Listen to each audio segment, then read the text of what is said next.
This simple trick gives you a cleaner tailored fly and hides the zipper pull completely. Here's how to sew it.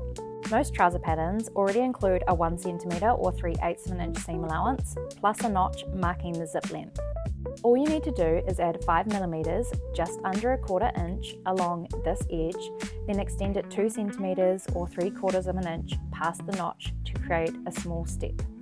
This lets the zip sit slightly further back, creating more overlap at the front so the zipper pull stays hidden for a much cleaner finish. You can draw this directly onto the fabric before cutting. Here are the fly facing and fly guard pattern pieces. The fly guard will be folded like this. Make sure both pieces match the length of the step and the notches align.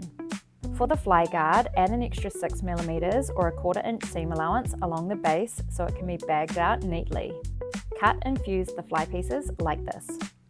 Then cut out your trouser pieces. On the right side, trim away the extra 5 mm so the step remains only on the left side. This is for women's. For men's trousers, this would be reversed. You should now have a 1 cm seam allowance on the right side and 1.5 cm on the left side to the end of the step. Overlock the edges.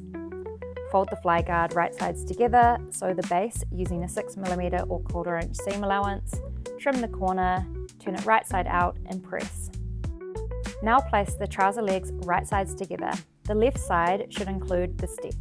Using a 1 cm or 3/8 of an inch seam allowance, sew the crotch seam and stop at the notch.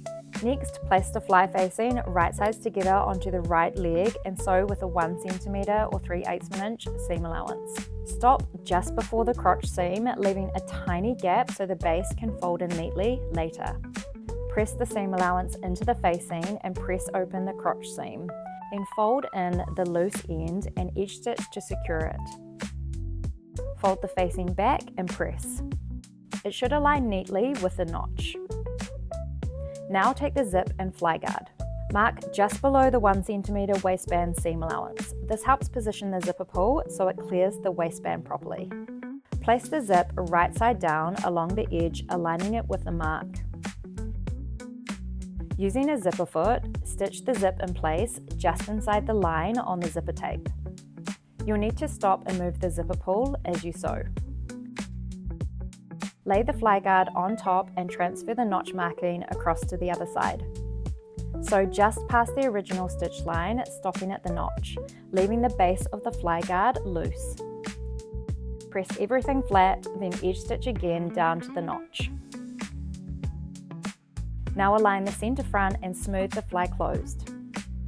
Pin the zip tape to the fly facing only. Unzipping the fly if needed to keep it straight.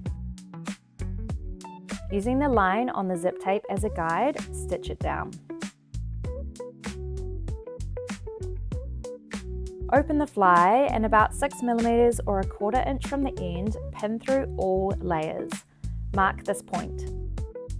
Using the fly guard as a guide, line it up with this mark and make sure it runs parallel to the fly edge. Then draw your top stitching curve. Check that the stitching line will catch the fly facing while still leaving a narrow edge. Pin everything flat. Fold the loose base of the fly guard out of the way, then top stitch the curve. Finally, flatten the fly and add a few tacking stitches through the fly facing and fly guard at the corner to hold everything securely together. And that's it, a clean, professional, tailored fly finish that looks neat inside and out.